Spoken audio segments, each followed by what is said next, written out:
Students, स्वागत है आपका अपने चैनल कॉमर्स गुरुजी पर। और आज के वीडियो में हम लोग कर रहे हैं फाइनेंशियल स्टेटमेंट विद एडजस्टमेंट वाला चैप्टर आपकी डीके गोयल की बुक से, और ये उसका पहला क्वेश्चन है। सबसे पहले वीडियो को स्टार्ट करने से पहले बता दूं कि ये मेरा व्हाट्सएप नंबर है, जहां पे आप व्हाट्सएप करके अपने डाउट्स, अपने क्वेरी मेरे से पूछ सकते हैं। सर क्या है आपका व्हाट्सएप नंबर? ये मेरा व्हाट्सएप नंबर है 9690105047। यहाँ पे आप व्हाट्सएप करके अपनी क्वेरी वगैरह जो भी आपके डाउट्स हो ग्रुप में ऐड हो सकते हैं, पूछ सकते हैं। ठीक है ना? चलिए, हो सकता है कुछ बच्चे ऐसे हो जो डायरेक्ट जो फाइनेंशियल स्टेटमेंट विद एडजस्टमेंट्स है वो बिना ट्रेडिंग अकाउंट को बनाए या समझे कर रहे हैं, तो मैं उन लोगों को भी साथ साथ समझाता जाऊंगा ताकि दिक्कत ना आए। सबसे पहले हम बनाएंगे इसमें ट्रेडिंग अकाउंट। कैसे बनता है ट्रेडिंग अकाउंट सर? सबसे पहले इसका फॉर्मेट बनाएंगे, पापा वाला format, particular amount, particular amount. ये साइड होती है हमारी डीआर साइड और ये साइड होती है सीआर साइड। ट्रेडिंग अकाउंट से हमें या तो प्रॉफिट मिलेगा या लॉस मिलेगा। तो ऐसे सारे अकाउंट जिनसे या तो आपको प्रॉफिट मिल रहा है या लॉस मिल रहा है, ये सारे के सारे नॉमिनल नेचर के अकाउंट होते हैं। सर नॉमिनल नेचर क्या था? Debit all expenses and losses, credit all income and gain. तो जो भी हमारे खर्चे हैं वो सारे डेबिट साइड में और फायदे हैं वो क्रेडिट साइड में। लेकिन कौन से खर्चे? डायरेक्ट एक्सपेंसेस, ऐसे एक्सपेंसेस जिसका सीधा सीधा इम्पैक्ट प्रोडक्शन पर पड़ रहा है। चलिए अब हम बनाते हैं ट्रेडिंग अकाउंट। ट्रेडिंग अकाउंट में सबसे पहले देखिए आपको दे रखा है ओपनिंग स्टॉक। ओपनिंग स्टॉक कितना दे रखा है हमको यहाँ पर? 12,000 रुपए। तो पहले हम जरा एडजस्टमेंट्स भी देख लेते हैं किससे रिलेटेड है। एडजस्टमेंट क्लोजिंग स्टॉक की है, वेजेस की है, सैलरी की है। ठीक है, चलिए तो पहले ओपनिंग स्टॉक जो है वो ट्रेडिंग में हमारा डेबिट साइड में आता है, तो हम यहाँ डाल देंगे टू ओपनिंग स्टॉक 12,000 रुपए। Opening stock 12,000। और आपने देखा कि जो हमने एडजस्टमेंट्स अभी देखी थी वहां पे आपको क्लोजिंग स्टॉक दे रखा है ट्रायल बैलेंस के बाहर। क्लोजिंग स्टॉक आपका ट्रेडिंग अकाउंट में आता है क्रेडिट साइड में, और क्लोजिंग स्टॉक अगर ट्रायल बैलेंस के अंदर दिया होता उस समय हम ये सपोज कर लेते हैं कि इसका एडजस्टमेंट हो चुका है, उस केस में हम क्लोजिंग स्टॉक को ट्रेडिंग में नहीं डालते। लेकिन यहाँ पर बाहर दे रखा है तो हम क्लोजिंग स्टॉक को सीआर साइड में डाल देंगे। क्लोजिंग स्टॉक 16,000 रुपए। ठीक, उसके बाद आप क्वेश्चन को देखते हैं। क्वेश्चन में ओपनिंग स्टॉक के बाद दे रखा है परचेज। परचेज का मतलब हमने सामान खरीदा। सामान क्यों खरीदा? बनाने के लिए, रीसेल करने के लिए। तो ये हमारा एक खर्चा है, डायरेक्ट खर्चा है। परचेज 40,000 हमारा कहाँ आएगा? Debit side of trading account. और अगर परचेज किया हुआ सामान रिटर्न किया हुआ तो वो उसमें से ही लेस हो जाएगा। तो यहाँ पर हम लिखेंगे परचेज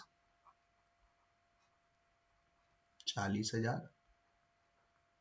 अब हम देख लेते हैं क्या कहीं रिटर्न तो नहीं दे रखा purchase return.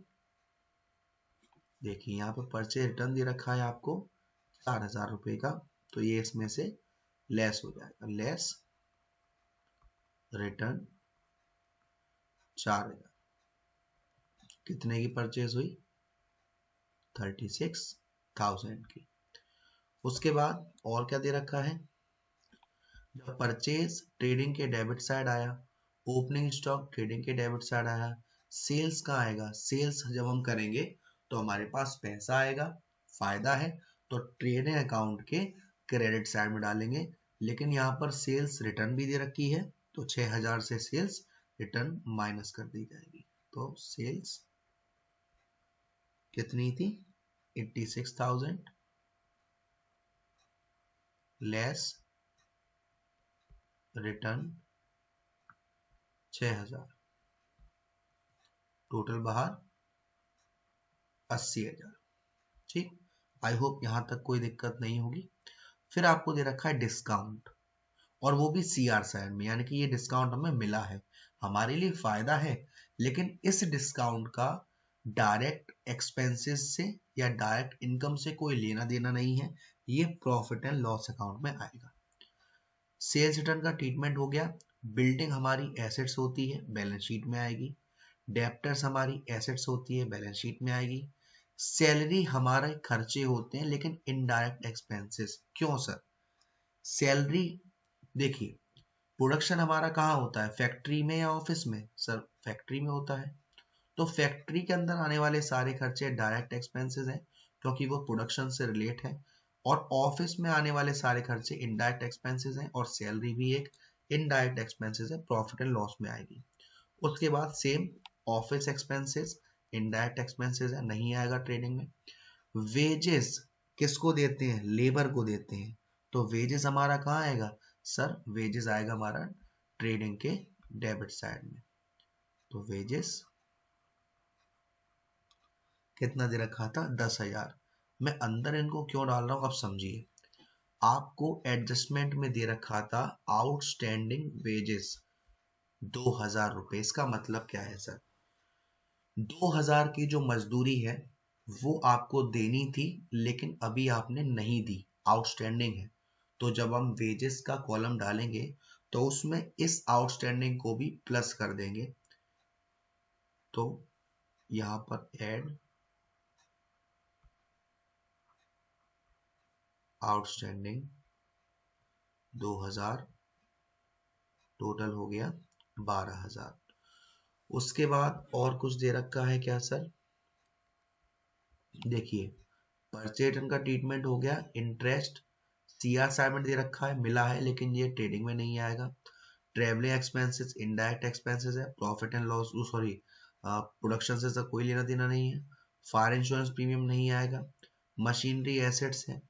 Carriage on purchase, purchase करते समय हमने जो भाड़ा दिया ये हमारे प्रोडक्शन से रिलेट कर रहा है, इसलिए ये ट्रेडिंग का हिस्सा है, ये यहाँ पर आएगा 700 रुपये। उसके बाद कमीशन प्रॉफिट एंड लॉस में आएगा। कैश इन हैंड एसेट्स है, बैलेंस शीट का हिस्सा है। रेंट एंड टैक्सेस भी प्रॉफिट एंड लॉस में आएगा। कैपिटल लायबिलिटीज में आएगा। क्रेडिटर्स लायबिलिटी में आएगा। एडजस्टमेंट्स में देखें तो एडजस्टमेंट्स में भी लगभग सारी एडजस्टमेंट्स हो चुकी हैं। चलिए अब हम इसको सॉल्व कर लेते हैं। इधर का अगर आप टोटल करोगे तो 80,000 और 16,000, 96,000 आएगा। और इधर ये 12,000 और 36,000, 48,000, और ये 12,000, 60,000, 60,000, और ये 700। अब 96,000 में 60,000 तो हमारा 36,000 बचेगा, और 700 माइनस करेंगे तो ये ग्रॉस प्रॉफिट आ जाएगा हमारा 35,300। तो हमारा ग्रॉस प्रॉफिट कितना आ रहा है सर? 35,300। आंसर चेक कर लेते हैं। ग्रॉस प्रॉफिट आ रहा है आपका 35,300, यानी कि सही है। हम बनाएंगे ट्रेडिंग अकाउंट के बाद प्रॉफिट एंड लॉस अकाउंट। जो खर्चे ट्रेडिंग अकाउंट में नहीं आए वो प्रॉफिट एंड लॉस में आएंगे, सेम इनकम भी। और हम यहाँ पर तीनों चीज बनाएंगे, ट्रेडिंग अकाउंट भी, प्रॉफिट एंड लॉस भी, और बैलेंस शीट भी। चलिए फॉर्मेट इसका भी सेम रहेगा, particular amount, particular amount, DR CR। ये DR ये CR। सबसे पहले तो जो ट्रेड अकाउंट में हमें ग्रॉस प्रॉफिट हुआ है उसको हमें यहाँ पर डाल देना है। ग्रॉस प्रॉफिट कितना हुआ था सर? 35,300।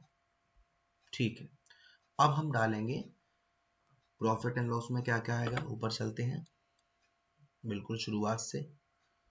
ओपनिंग स्टॉक हो गया था, परचेज हो गया था, सेल्स हो गया था। आपको दे रखा था डिस्काउंट, और डिस्काउंट वो भी कहाँ दे रखा था आपको? CR साइड में, यानी कि हमें मिला है, इनकम है हमारे लिए। तो डिस्काउंट कहाँ जाएगी? प्रॉफिट एंड लॉस के CR में कितना 400। उसके बाद सेल्स रिटर्न का ट्रीटमेंट हो गया, बिल्डिंग हमारी बैलेंस शीट में आएगी, डेप्टर्स भी बैलेंस शीट में आएगा, सैलरी हमारा इनडायरेक्ट एक्सपेंसेस है, प्रॉफिट एंड लॉस के डेबिट साइड में आएगी 2400।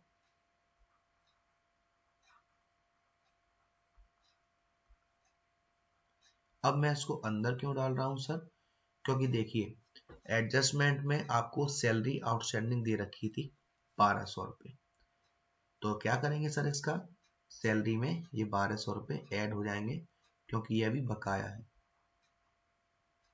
1200 रुपये। टोटल कितना हो जाएगा 3600 रुपये। उसके बाद अब यहां पर देखते हैं ऑफिस एक्सपेंसेस 1200 दे रखे हैं, ये भी हमारे इनडायरेक्ट एक्सपेंसेस हैं।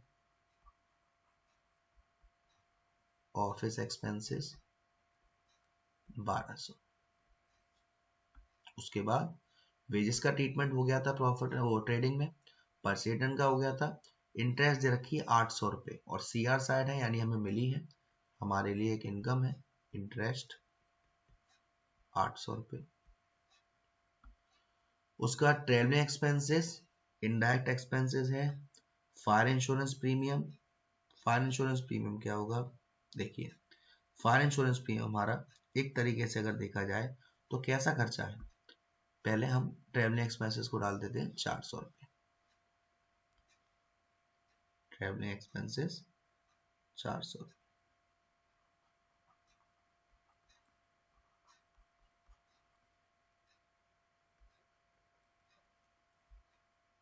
ट्रेवलिंग एक्सपेंसेस हमने डाल दिया 400 रुपये। अब देखिए फायर इंश्योरेंस प्रीमियम आपको दे रखा है 800 रुपये, ठीक, ये हमारा खर्चा है।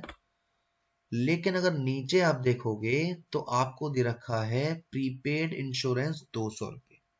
इसका मतलब क्या हुआ सर, जो आपने इंश्योरेंस का अमाउंट दिया है 800 रुपये, इस अमाउंट में 200 रुपये जो आपको बाद में देने थे वो पहले ही दे दिए, जो पैसे अप्रैल में देने थे वो आपने जनवरी फरवरी में ही दे दिए। तो जब हम आउटस्टैंडिंग को ऐड कर रहे थे यानी कि बकाया को ऐड कर रहे थे, तो जो पहले से हमने दे दिया प्रीपेड है और वो पिछली साल का आने वाली साल का हो गया जब हमने पहले से दे दिया, तो उसको हम क्या कर देंगे माइनस कर देंगे क्योंकि वो एक प्रीपेड है। उसके बाद फायर इंश्योरेंस हो गया, मशीनरी नहीं आएगा, कैरेज ऑन परचेज नहीं आएगा, कमीशन। अब ये कमीशन जो है वो डेबिट साइड है क्योंकि ये डेबिट साइड है, 1 2 3 4 5 1 2 3 4 5 400 रुपये डेबिट साइड है यानी कि हमने पेड करी है, तो ये कमीशन कहाँ आएगा, debit side of profit and loss account. उसके बाद रेंट एंड टैक्सेस भी हमारा एक इनडायरेक्ट एक्सपेंसेस है, 1800 रुपये डेबिट में आएगा। और यहाँ पे आपको दे रखा है rent for 2 months 500 per month is outstanding, 2 महीने का रेंट बकाया है, 1 महीने का 500 है तो 2 महीने का 1000 रुपये, तो कितना हो गया, रेंट एंड टैक्स भी आएगा यहाँ पे हमारा 1800 दे रखा था और 1000 जो है वो आउटस्टैंडिंग वाला ऐड हो जाएगा 2 महीने का, तो टोटल कितना आ जाएगा 2800 रुपये। उसके बाद कैपिटल बैलेंस शीट में आएगा, कैपिटल बैलेंस शीट में आएगा, ये एडजस्टमेंट हो गई है, ये एडजस्टमेंट हो गई है, ये भी एडजस्टमेंट हो गई है। अब डेप दे रखा है आपको 5% और 10%, यानी कि बिल्डिंग पर डेप लग रहा है 5% से और मशीन पर डेप लग रहा है 10% से। बिल्डिंग मशीन की वैल्यू है 20,000 और मशीन पर लग रहा है 10% से, यानी कि 2000 का तो हो गया मशीन पर। और बिल्डिंग हमें कितने की दे रखी है, बिल्डिंग दे रखी है हमें 50,000 की और 50,000 का 5% यानी कि 2500, तो ये दोनों ही हमें यहाँ डालने हैं। तो इधर स्पेस की वजह से मैं नहीं डाल पा रहा हूँ, लेकिन आपको क्या करना है, इसके नीचे आप डेप डालेंगे कितना कितना, मशीनरी पे 2000, मैं यहाँ साइड में लिख देता हूँ कंफ्यूज मत होना, मशीनरी पे 2000 और बिल्डिंग पर 2500। अब क्या करेंगे, आप अगर CR साइड का टोटल करेंगे तो आपका टोटल कितना आएगा 36,500।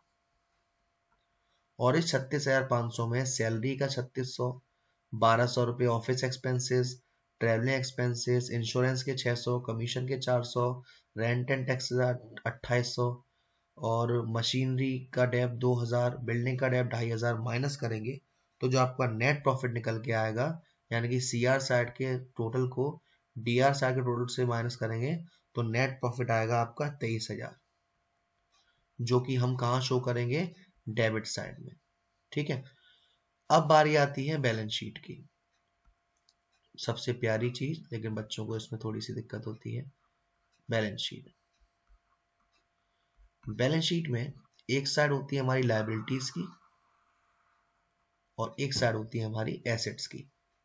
इत्तेफाक से अच्छी बात यह है कि बैलेंस शीट में ही आपको मालूम पड़ जाएगा कि शुरुआत से जो आप क्वेश्चन को कर रहे हो वो सही है या गलत। वो इसलिए सर क्योंकि दोनों ही जो साइड हैं वो बराबर आनी चाहिए, लायबिलिटीज इक्वल टू एसेट्स। तो देखिए, शुरुआत से अगर देखा जाए तो अगर लायबिलिटी की बात करी जाए तो यहाँ ओपनिंग स्टॉक दे रखा था, purchase, sales, discount, sales return, building. Building हमारी एसेट्स है तो कहाँ आएगा, एसेट्स में आएगा। लेकिन अगर आपको याद हो तो बिल्डिंग पर डेप लगा है, बिल्डिंग 50,000 की थी, इसमें डेप लग गया 2,500 का, माइनस करेंगे डेप, तो ये डेप को माइनस करने के बाद आएगा 47,500। ऐसे मशीन पर भी डेप लगा था, मशीन शायद 2 लाख की थी, सॉरी 20,000 की थी, 20,000 की मशीन थी, डेप था 2,000 का, तो ये कितना आ गया, 18,000 सर। ठीक है, और क्या दे रखा है, सैलरी के बाद यहाँ पर office expenses, wages, purchase, interest, fire insurance में मशीनरी हो गया, cash on purchase, commission, cash in hand. Cash in hand हमको दे रखा है कितने का, 2300 रुपए का, एसेट्स में आएगा कैश इन हैंड।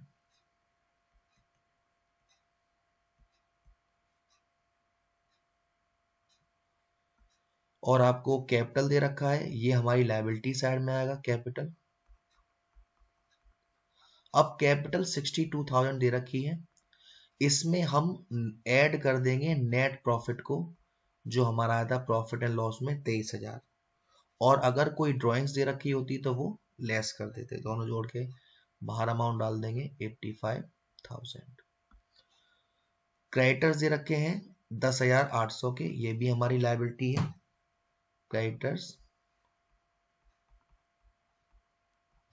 10,800। ठीक, अब आपको एक बात याद रखनी है, जो चीज आपने प्रीपेड कर दी यानी पहले से दे दी, तो वो आपने पहले से दे दिया, वो एक तरीके से हमारी एसेट्स है। और जो पैसा भी बकाया है यानी कि आउटस्टैंडिंग है, वो हमारे ऊपर कर्जा है। तो जो भी हमारे पास आउटस्टैंडिंग थी वो हमारी सारी लायबिलिटी है, कौन सी, करेंट लायबिलिटी। जैसे आउटस्टैंडिंग वेजेस था हमारे पास, सैलरी भी आउटस्टैंडिंग थी, और 2 महीने का रेंट भी आउटस्टैंडिंग था। वेजेस हमारे 2,000 आउटस्टैंडिंग थे, सैलरी 1,200 और आउटस्टैंडिंग रेंट 2 महीने का था 1,000 रुपए। वही मैं बात करूं इसमें और क्या क्या आएगा, हमारा क्लोजिंग स्टॉक आएगा, 16,000 का क्लोजिंग स्टॉक था।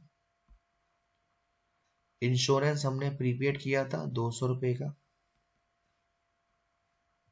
डेप्टर्स रह गए अभी इसमें हमारे पास 16,000 के। तो इतना करने के बाद, एक सेकंड, डेप्टर्स का अमाउंट नहीं लिखा शायद, 16,000, ये 16,000 रुपये हम यहाँ डाल देंगे इस जगह। ठीक है, एक सेकंड नंबरिंग मार्कर थोड़ा सा,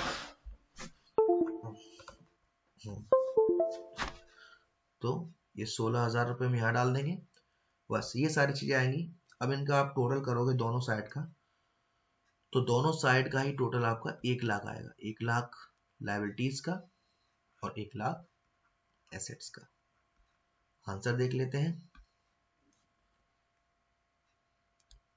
बैलेंस शीट 1,00,000, नेट प्रॉफिट 23,000 और ग्रॉस प्रॉफिट 35,300, यानी कि आंसर हमारा बिल्कुल सही है। तो आज की वीडियो में इतना ही। वीडियो पसंद आई हो तो प्लीज़ लाइक जरूर करिएगा, शेयर जरूर करिएगा, और अब तक चैनल को सब्सक्राइब नहीं किया है तो प्लीज़ सब्सक्राइब कर देना। Thank you so much, love you all.